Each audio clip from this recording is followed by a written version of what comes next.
Ife a bụ ndị politics na-abịa emudo na-enwe ward ndị unknown gọọmenti bịa ma canopy niile agba around na the whole field ha gada ya ma oche all the whole plastic more than 1,000 chairs ha mee ya ọkụ ifele emere anyị nri do too much.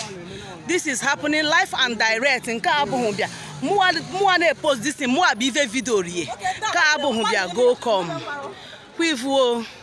It's happening live and direct. Ife a bụ shortage to onye nwe canopies and ndị na-abịa eva ndị na-abịa na nri they should be very careful and nri adịghị safe so ha na-agba harassing gun since ụtụtụ.